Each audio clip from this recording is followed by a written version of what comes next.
Students, इस lecture में हम बात करने वाले हैं नेक्स्ट टॉपिक एनसीईआरटी के अंदर आरएनए वर्ड और उसके बाद डीएनए रेप्लिकेशन के बारे में। देखिए, जब आप एनसीईआरटी पढ़ते हैं तो एनसीईआरटी आरएनए वर्ड में ये बात लिख के देती है कि जो फर्स्ट जेनेटिक मटेरियल था इस अर्थ पर जिसे हम मानते हैं वो आरएनए था। मतलब फर्स्ट जेनेटिक मटेरियल कौन था, तो हम कहेंगे कि भाई फर्स्ट जेनेटिक मटेरियल आरएनए था।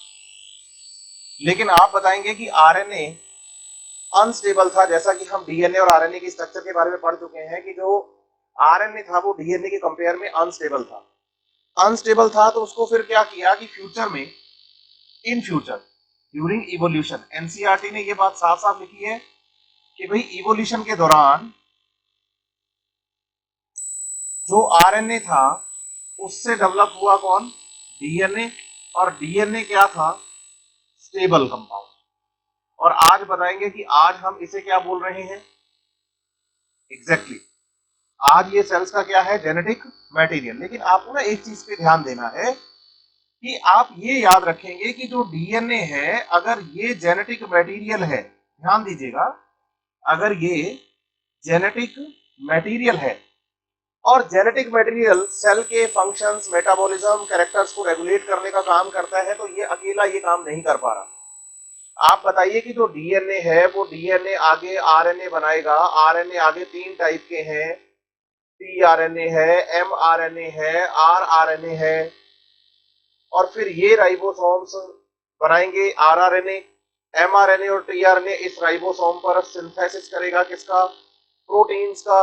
और यही प्रोटीन्स आगे चल के एंजाइम्स और हार्मोन्स का काम करेंगे और इनसे हमारा मेटाबॉलिज्म चलेगा। ये एनसीईआरटी बात कह रही है कि भाई आप ये समझिए कि जेनेटिक मटेरियल जो है वो जेनेटिक मटेरियल डीएनए है, सही आ गया समझ में।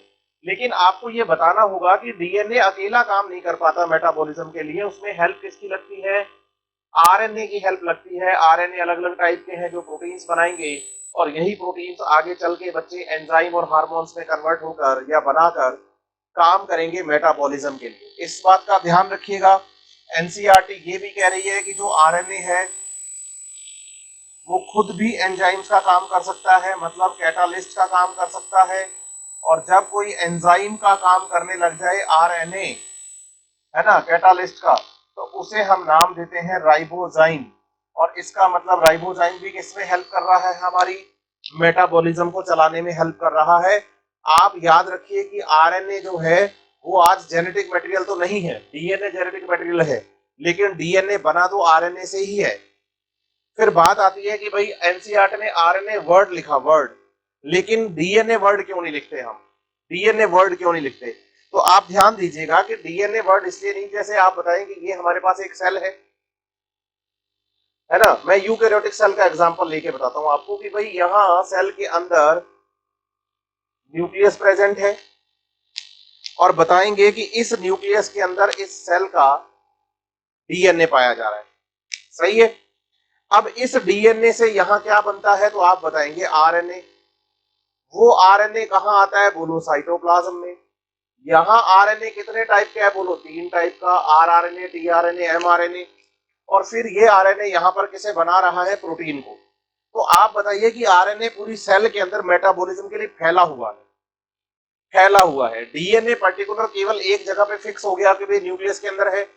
डीएनए कभी न्यूक्लियस से निकलकर बाहर साइटोप्लाज्म में आके काम नहीं करता, उसे जितना काम करना है वो सारा न्यूक्लियस के अंदर ही करेगा। तो आप बताइए कि दूर तक फैला हुआ कौन है, किसने अपना साम्राज्य फैला रखा है, तो हम कहते हैं आरएनए। डीएनए केवल एक जगह पे बैठा है, तो इसलिए एनसीईआरटी ने यहाँ इस टॉपिक की हेडिंग दी है आरएनए वर्ड। इसे आप एनसीईआरटी से पढ़ेंगे तो आप समझ में आएगा बहुत अच्छे से। नेक्स्ट जो हमारा टॉपिक है एनसीईआरटी के अंदर वो है बच्चे रेप्लिकेशन। रेप्लिकेशन नई एनसीईआरटी में हेडिंग 5.4 और पुरानी एनसीईआरटी में हेडिंग 6.4 है। टॉपिक का नाम है रेप्लिकेशन। चलिए, रेप्लिकेशन किसका, डीएनए का। बच्चा कहता है सर एनसीईआरटी ने केवल हेडिंग में ना रेप्लिकेशन लिखा है, ये तो लिखा ही नहीं कि डीएनए रेप्लिकेशन की बात हो रही है। तो आप बताइए कि रेप्लिकेशन की एबिलिटी होती ही डीएनए के पास है, रेप्लिकेशन की एबिलिटी डीएनए के पास होती है, आरएनए से आरएनए बनता ही नहीं है, डीएनए से आरएनए बनता है, आरएनए से डीएनए बन जाता है, लेकिन आरएनए से आरएनए नहीं बनाते हम, ये ध्यान रखिएगा आप, है ना। तो आप बताएंगे कि डीएनए रेप्लिकेशन की ही बात हो रही है। तो बेसिकली जो टॉपिक अब हम शुरू कर रहे हैं उसका नाम है डीएनए रेप्लिकेशन। देखिए, जब हम डीएनए रेप्लिकेशन की बात करते हैं तो एनसीईआरटी हमें वाटसन और क्रिक का ही नाम बताती है। आप बताइए कि भाई वाटसन और क्रिक ने पहली बार हमें बता दिया था डीएनए रेप्लिकेशन के बारे में, और ये भी बताया कि जो डीएनए रेप्लिकेशन प्रोसेस है वो एक सेमी कंजर्वेटिव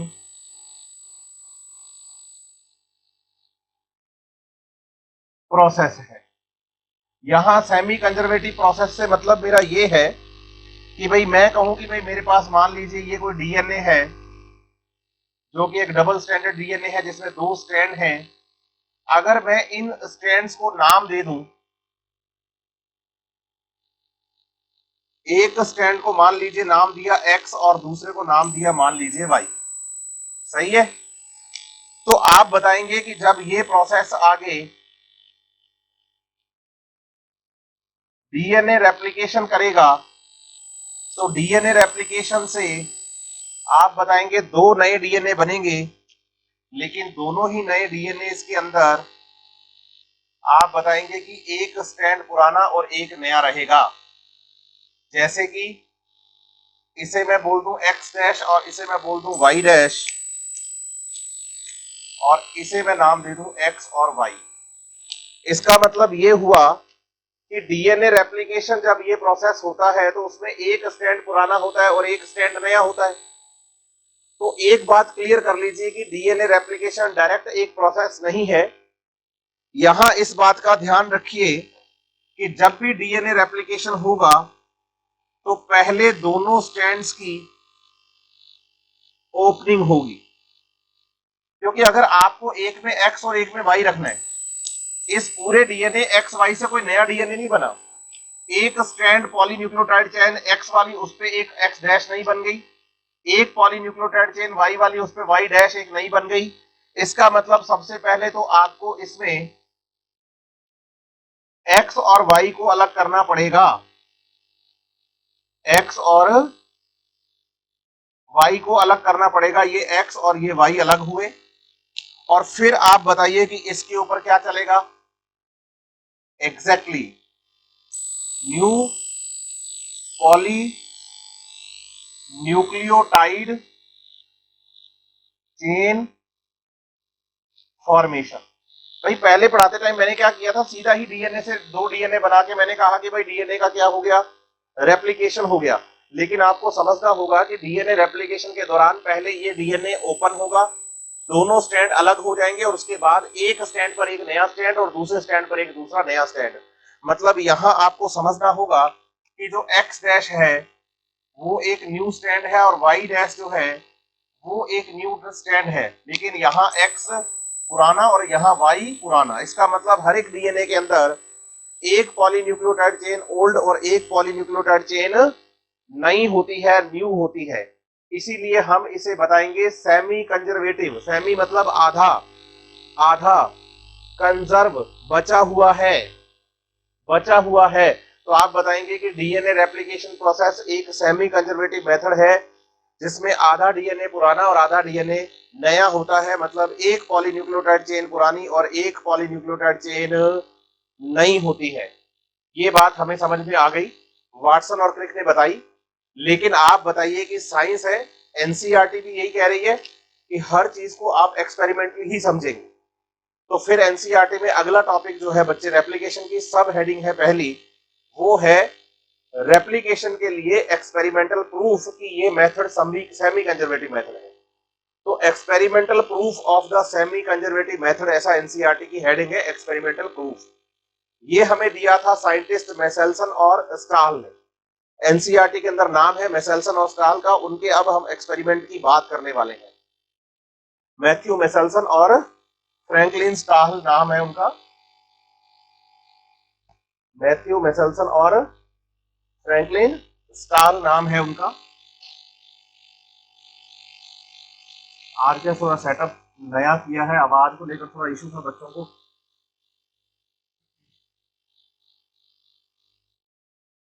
साथ साथ थोड़ा सा चेक भी करता जा रहा हूँ सही चल रहा है नहीं चल रहा है। मतलब R&D चल रही है बेसिकली रिकॉर्डिंग की, फिर थोड़ा इसको अच्छे लेवल पे लेके चलेंगे। अभी रिकॉर्डिंग्स की R&D चल रही है, कभी कुछ कभी कुछ कभी कुछ लगा लगा के फिर करेंगे इसको सही से। अभी चल ही रहा है, बढ़िया वेव ये भी। अब आप बताइए कि हम बात करेंगे experimental proof of the semi conservative method of DNA replication. Experimental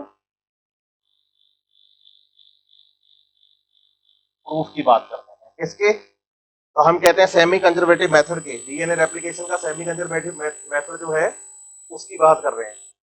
तो आप बताइए कि ये हमें बताया था मैथ्यू मेसेल्सन एंड फ्रैंकलिन स्टाहल।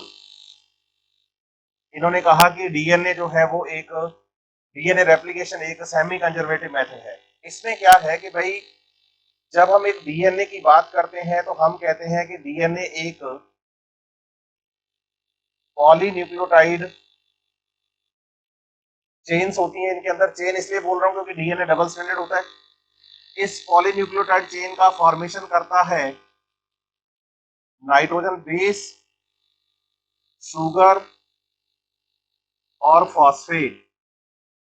आप बताइए नाइट्रोजन बेस में जो नाइट्रोजन प्रेजेंट होती है वो नाइट्रोजन होती है N14। केमिस्ट्री पढ़ोगे ना तो आपको पता चलेगा इसका एक एटॉमिक नंबर और एक पता चलेगा एटॉमिक मास।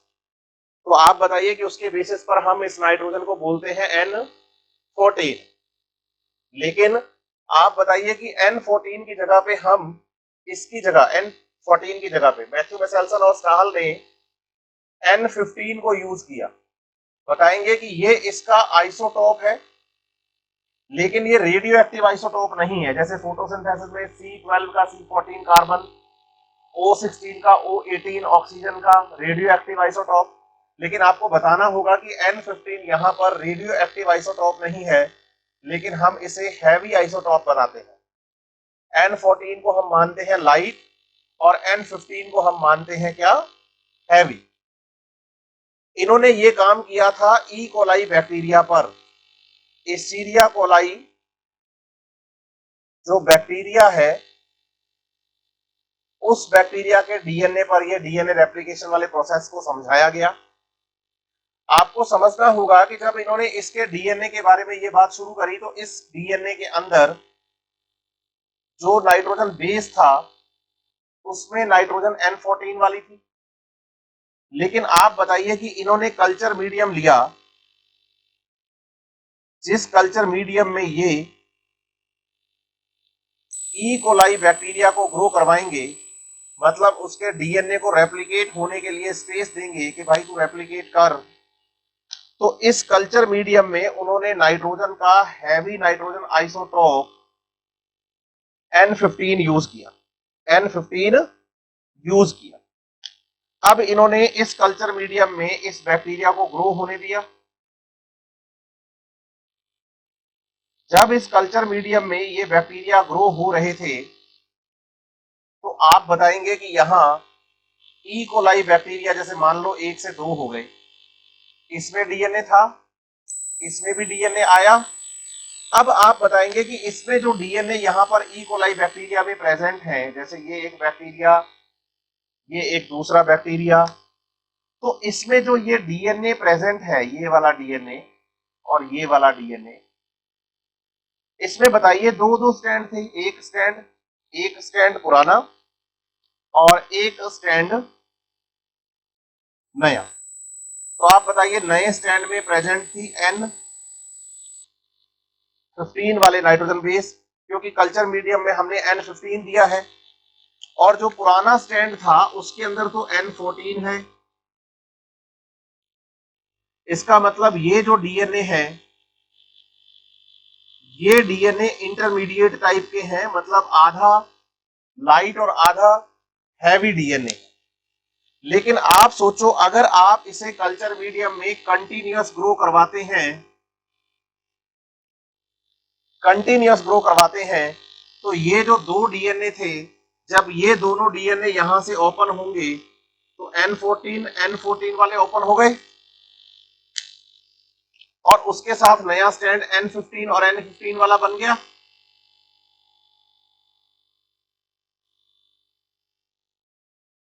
लेकिन जो N15 यहां से अलग होंगे इस डीएनए से, एक इस डीएनए से N15 वाला स्टैंड अलग हो जाएगा, एक इससे अलग हो जाएगा, क्योंकि डीएनए रेप्लिकेशन के दौरान ये अलग हो जाते हैं। जैसे मैं आपको ऐसे इसको थोड़ा सा अच्छे से बता देता हूं ताकि बच्चा यहां कंफ्यूज ना हो। आप बताओ, हमारे पास यहां टोटल डीएनए है 2, आप ध्यान दीजिएगा, एक डीएनए, ये दूसरा डीएनए। इस डीएनए में एक स्टैंड नया और एक पुराना, बीच में हाइड्रोजन बॉन्ड। नए वाला N15 वाला होगा, बीच में हाइड्रोजन बॉन्ड। पुराने वाला N14 वाला होगा। अब आप बताओ कि रेप्लिकेशन के दौरान ये स्टैंड एक दूसरे से क्या हो जाएंगे, अलग हो जाएंगे? बिल्कुल हो जाएंगे। अब आप बताओ, एक स्टैंड इससे N14 वाला अलग हो गया, एक स्टैंड इससे N14 वाला अलग हो गया, बिल्कुल हो गया। फिर आप बताओ, इससे दूसरा स्टैंड N15 वाला अलग हो गया, हाँ, और इस डीएनए से भी N15 वाला एक स्टैंड अलग हो गया, बिल्कुल। अब बताओ, इस N14 के साथ ये जो नया बनेगा वो N15 ही बनेगा ना, क्योंकि मीडियम में ही क्या है, N15। देखो मीडियम में क्या है, N15, और इधर इसके साथ जो नया बनेगा वो भी N15 वाला बनेगा, इधर इसके साथ जो नया बनेगा वो भी N15 वाला बनेगा, इसके साथ जो बनेगा वो भी N15 वाला बनेगा। इसका मतलब ये हो गया कि ये डीएनए और ये डीएनए तो आए इंटरमीडिएट, लेकिन ये जो बीच में डीएनए आपको दिख रहे हैं N15 वाले, इस डीएनए को हम बोलेंगे हैवी डीएनए। क्या बोलेंगे? Heavy DNA. तो 3 तरह के डीएनए हो गए हमारे पास। देखिए कौन कौन से डीएनए, आप ध्यान दीजिएगा बच्चे, चीजें बता रहा हूं मैं आपको। एक आप बताइए लाइट डीएनए, जिसमें दोनों स्टैंड जो है वो N14 वाले हैं। एक आप बताइए इंटरमीडिएट डीएनए, इसमें एक स्टैंड N14 का और एक स्टैंड N15 का। और एक आप बताएंगे हैवी डीएनए, और हैवी डीएनए में आप बताएंगे दोनों ही स्टैंड N15 और N15 वाले होंगे। तो अगर आपको किसी भी ई कोलाई बैक्टीरिया में नेचुरल डीएनए की बात की जाए तो आपको बताना है कि उसमें नेचुरल डीएनए तो N14 है, N14। लेकिन जब इस नेचुरल डीएनए को हम ग्रो करवाते हैं एक ऐसे मीडियम में जिसमें कि N15 दिया गया है, उसमें ग्रो करवाने के बाद हम पाते हैं कि इसके अंदर जो बैक्टीरिया का डीएनए है वो इंटरमीडिएट हो जाएगा पहले तो, और उसके बाद हमें इससे हैवी डीएनए N15 वाले मिल जाएंगे। अगर एक डीएनए में दोनों स्टैंड N14 के हैं तो उसे हम लाइट डीएनए। अगर दोनों स्टैंड बच्चे एक N14 का एक N15 का तो उसको हम इंटरमीडिएट डीएनए। और अगर दोनों ही आपके स्टैंड्स बच्चे यहाँ पर कैसे हैं N15 वाले तो उसको हम हैवी डीएनए का नाम देते हैं। बच्चा कहता है कि लाइट, इंटरमीडिएट और हैवी नाम कैसे दिया आपने, इस पे भी बात कर लेते हैं। एनसीईआरटी में caesium chloride density gradient method की बात की है, उस पर मैं थोड़ी बात करता हूं। यहां तक उम्मीद करता हूं कि आपको चीजें मेरी समझ में आई हैं। इससे आगे अब बढ़ते हैं। आपको बताना है कि हम लाइट डीएनए और ये जो हैवी डीएनए वाली बात कर रहे हैं ना, ये हम बात करेंगे सीजियम क्लोराइड डेंसिटी ग्रेडियंट की हेल्प से। सीजियम क्लोराइड डेंसिटी ग्रेडियंट की हेल्प से। अब वो कैसे है उस पर थोड़ी बात कर लेते हैं।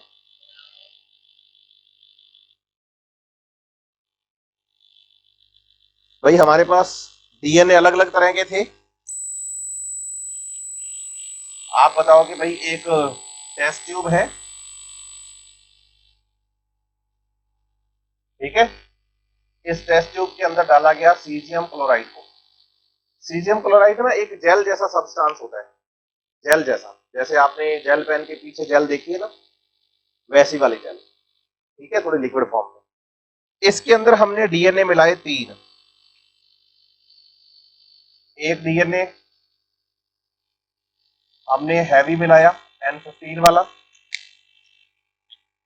एक डीएनए हमने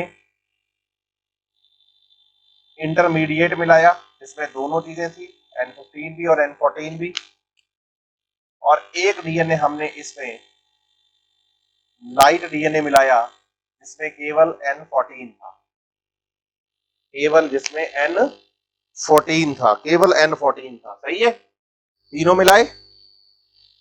अब हम बताएंगे कि भाई हम इसका करेंगे सेंट्रीफ्यूगेशन। सेंट्रीफ्यूगेशन का मतलब होता है बेटा, जो आपके पास टेस्ट ट्यूब है, उस टेस्ट ट्यूब को उसके एक्सिस पर बहुत तेजी से घुमाना है, पकड़ के। कैसे घुमाना है मैं आपको बता देता हूँ, ये भी छोटा सा एक एग्जांपल है। भाई जैसे मान लो ये एक टेस्ट ट्यूब है मेरे पास, ये है टेस्ट ट्यूब, ऐसे इसको अपने एक्सिस पर यूं घुमाना है, यूं। तो आप बताइए कि जो मेरा हाथ नीचे दिख रहा है, यहाँ मोटर काम करती है, और उस मोटर के ऊपर जो है एक मतलब फ्रेम लगा होता है जिसमें टेस्ट ट्यूब डालते हैं, और टेस्ट ट्यूब को ऐसे फुल स्पीड में घुमाएंगे हम। इसे हम सेंट्रीफ्यूगेशन कहेंगे। बोलो, सेंट्रीफ्यूगेशन करने से क्या होगा कि जो हैवी मटेरियल होगा ना, वो नीचे सेटल डाउन हो जाएगा और लाइट वाला ऊपर रह जाएगा। और आप बताइए कि डीएनए सब पर एक जैसा प्रेशर ना लग जाए, इसलिए हमने सीजियम क्लोराइड को यहाँ पर डाला, जेल जैसा सब्सटेंस। तो धीरे धीरे ये डीएनए नीचे की तरफ सेटल डाउन होगा। अब आप बताओ कि जब इस जेल के अंदर हम इसे डीएनए को देखेंगे जेल के अंदर, तो बताएंगे कि जो डीएनए हैवी था, जो डीएनए हैवी था मतलब N15 वाला था, वो सबसे नीचे आ जाएगा। जो डीएनए लाइट था N14 वाला, वो इस टेस्ट ट्यूब में इससे ऊपर रहेगा। लेकिन जो डीएनए इंटरमीडिएट था, मतलब जिसमें N14 और N15 दोनों ही प्रेजेंट थे, तो आप बताओगे कि ये डीएनए इंटरमीडिएट जो है वो इस लाइट डीएनए से तो हैवी है, इसलिए उससे नीचे है, लेकिन हैवी डीएनए से लाइटर है, इसलिए उसके ऊपर है। इस पे स्टेटमेंट बेस्ड क्वेश्चन भी बन सकता है, डायग्राम बेस्ड क्वेश्चन भी बन सकता है, और इसके बारे में एनसीईआरटी ने आपको बात भी की है, तो उस पर आपको ध्यान देना है इसके बारे में कि भाई ये कैसे चलता है। इसके बाद ये हो गया अपने पास सेंट्रीफिकेशन वाला मेथड, सीजियम क्लोराइड वाला। अब इसके बाद क्या किया, एनसीईआरटी ने एक डायग्राम लिया, है ना, वेसेल्सन और स्टाहल के एक्सपेरिमेंट के अकॉर्डिंग एक डायग्राम हमें दिखाया, separation of the DNA by the centrification करके। अब उसमें एनसीईआरटी कह रही है कि भाई उस डायग्राम के ठीक ऊपर अगर आप देखोगे ना, यहाँ जैसे ये नीचे डायग्राम है, इसके ठीक ऊपर यहाँ एनसीईआरटी क्वेश्चन पूछती है कि भाई ऐसा कौन सा फोर्स है जो सेंट्रीफिकेशन में डीएनए को सेटल डाउन करने में हेल्प करता है। आप बताना, ग्रेविटेशन फोर्स, ग्रेविटेशन फोर्स। और ध्यान रखिएगा, इस नीचे दिए गए डायग्राम के अंदर ही ग्रेविटेशन लिखा हुआ है एनसीईआरटी ने एरो के ऊपर। देखना एक बार आप एनसीईआरटी ओपन करके, उसमें ग्रेविटेशन लिखा हुआ है एरो के ऊपर पहले में। फिर एनसीईआरटी ने कहा कि हमने क्या किया कि भाई टेस्ट ट्यूब के अंदर डीएनए लिया। एनसीईआरटी का डायग्राम अगर मैं आपको बताऊं, तो एनसीईआरटी कह रही है कि हमने एक टेस्ट ट्यूब है, उस टेस्ट ट्यूब के अंदर डीएनए लिया है, जैसे ये टेस्ट ट्यूब है। इस टेस्ट ट्यूब में हमने जो डीएनए लिया है, वो डीएनए हैवी है N15 वाला। हालांकि नेचुरली सेल के अंदर डीएनए N15 होता है, ध्यान रखना, ध्यान रखना, नेचुरली तो N15 होता है, लेकिन यहाँ कौन सा डीएनए लिया गया है, तो हम कहते हैं कि यहाँ डीएनए हैवी लिया गया। ये कैसे बना, ये पहले मैं बता चुका हूँ, अभी 10 मिनट पहले, 5 मिनट पहले अपने लास्ट जो मतलब बोर्ड पे मैंने पढ़ाया था, वो यही बताया था कि N14 को जब हम N15 वाले कल्चर मीडियम में ग्रो करवाते हैं, तो सेकंड जनरेशन के बाद हमें प्योर N15 वाला डीएनए मिल जाता है ना, अभी भी बताई थी मैंने। तो आप बताइए, एनसीईआरटी ने कहा कि आपके पास टेस्ट ट्यूब में ऑलरेडी डीएनए कौन सा है, N15 वाला। ये डीएनए किसका है, बोलो, ये डीएनए है ई कोलाई बैक्टीरिया का। ये एक्सपेरिमेंट किसके लिए है, ई कोलाई बैक्टीरिया जो है उसके डीएनए के लिए। बताइए कि अब हम इसका क्या होने देंगे, बोलो, डीएनए रेप्लिकेशन प्रोसेस। सही है। यहां एनसीईआरटी ने बैक्टीरियल ग्रोथ लिखी है, मैं आपको क्लियर कर दूं, टोटल एनसीईआरटी यहां पर 20 मिनट्स का टाइम दे रही है। आप ध्यान रखिएगा, E coli bacteria divide in 20 minutes, मतलब 20 मिनट में नई सेल बन जाती है। लेकिन इस पूरे डिवीजन में से जो डीएनए रेप्लिकेशन का टाइम है ना बेटा, वो 18 मिनट का है। मतलब ये सेल साइकिल में बात समझ आती है कि भाई सेल डिवीजन के टाइम पर सेल तैयारियों में ज्यादा टाइम लगाती है, डिवीजन में नहीं। तो आप बताइए कि यहाँ तैयारी करने में इसको कितने मिनट लगे होंगे? 18 मिनट। मतलब डीएनए रेप्लिकेशन करने में कितना टाइम लगा है? 18 मिनट का टाइम लगा है। लेकिन आपको बताना है कि सेल वास्तव में 1 से 2 हो कितने टाइम में जाती है? तो हम कहते हैं वो हो जाती है 2 मिनट के अंदर। तो आपको बताना है कि डीएनए रेप्लिकेशन को जोड़कर पूरी सेल डिवीजन का एनसीईआरटी ने टाइम लिखा है। तो ये जो ड्यूरेशन लिखा हुआ है ये पूरे के पूरे सेल डिवीजन का है, ना कि केवल डीएनए रेप्लिकेशन का। दोनों का डिफरेंस ध्यान रखिएगा। डीएनए रेप्लिकेशन ई कोलाई में 18 मिनट में हो जाता है, लेकिन पूरी सेल को डिवीजन होने में 20 मिनट लगते हैं। तो एनसीईआरटी कह रही है कि 20 मिनट के बाद बताओ कि इस टेस्ट ट्यूब में क्या होगा। तो आप बताओगे कि टेस्ट ट्यूब में 20 मिनट के बाद होगा ये कि आपके पास डीएनए N14 वाला है। अब एक बात का यहां ध्यान रखना कि इन मीडियम N14 नाइट्रोजन रखी गई है।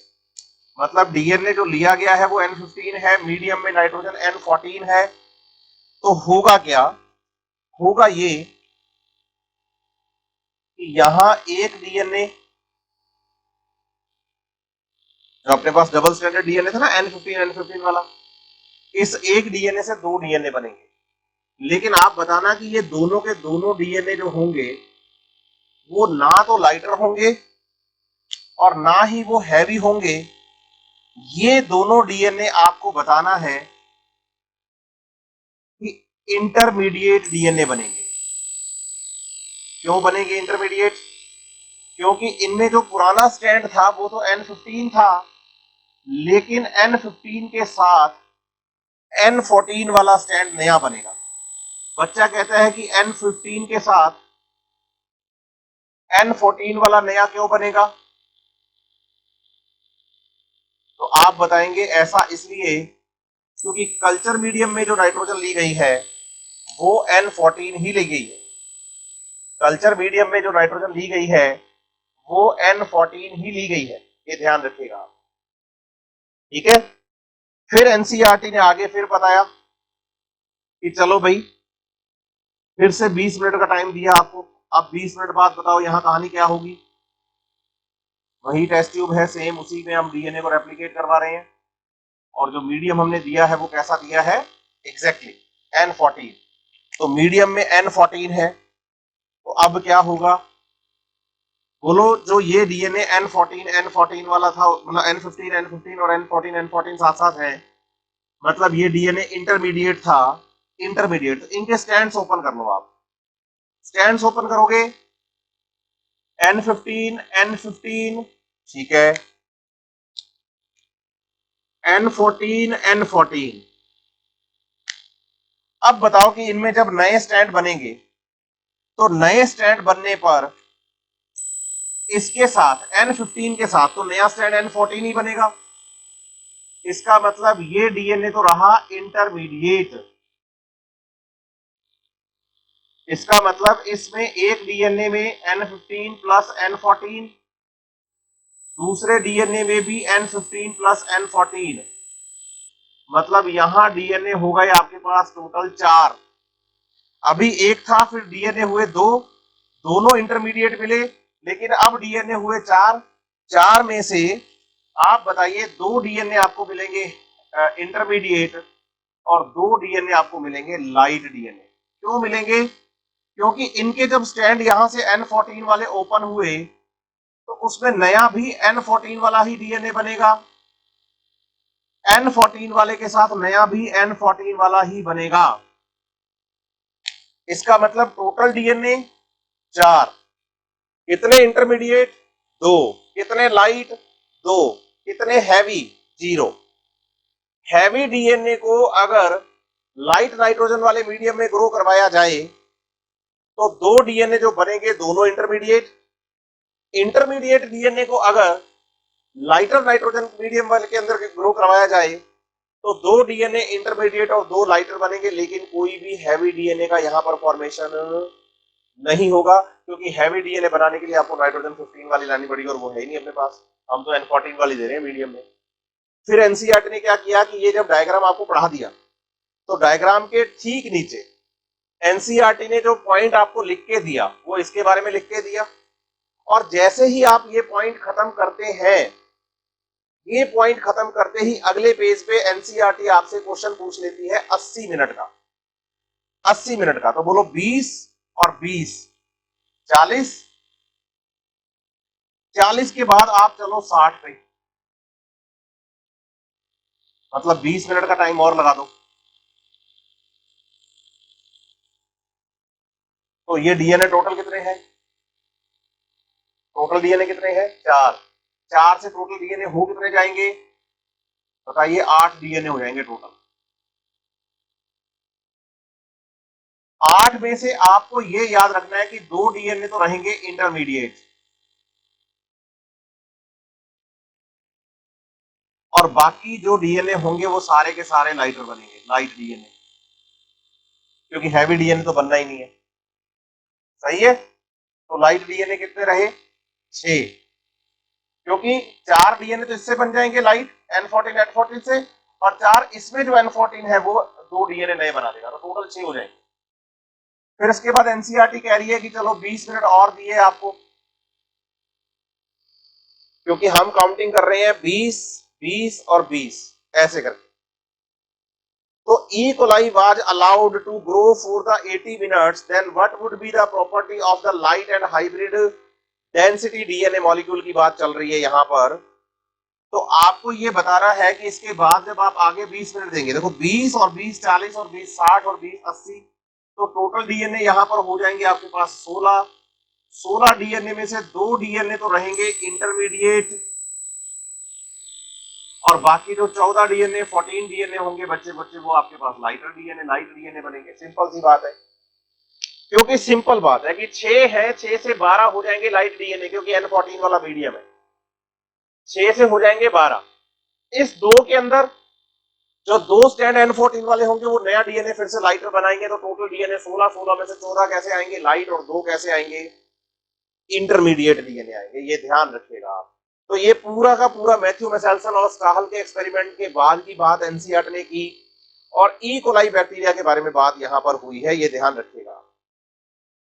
देखिए एक बात पे और ध्यान देना है एनसीईआरटी में, अगले पैराग्राफ पे जब आप चलेंगे तो एनसीईआरटी कहती है कि जो जितना भी प्रोसेस आपको डीएनए रेप्लिकेशन का बताया गया है, ये प्रोसेस आपको बताया गया है एक प्रोकैरियोटिक डीएनए के बारे में। प्रोकैरियोटिक डीएनए ये किसका है? तो हम कहते हैं ये prokaryotic DNA E coli bacteria के बारे में हम स्टडी कर रहे हैं, और ज्यादातर जेनेटिक्स में जितनी भी मॉलिक्यूलर बेसिस में बातें हैं वो ई कोलाई बैक्टीरिया पर ही कही गई है। दूसरी बात आपको यहां पर ध्यान देनी है कि भाई यूकैरियोटिक डीएनए रेप्लिकेशन भी सेमी कंजर्वेटिव मेथड होता है, वहां पर भी ये सारी चीजें एप्लीकेबल है। इसके बारे में हमारी बुक के अंदर ज्यादा डिटेल नहीं है, बस एक नाम है। आप बताएंगे कि भाई टेलर नाम के साइंटिस्ट की बात करी एनसीईआरटी ने, जिसने की यूकैरियोटिक डीएनए पर स्टडी की, यूकैरियोटिक डीएनए पर स्टडी की।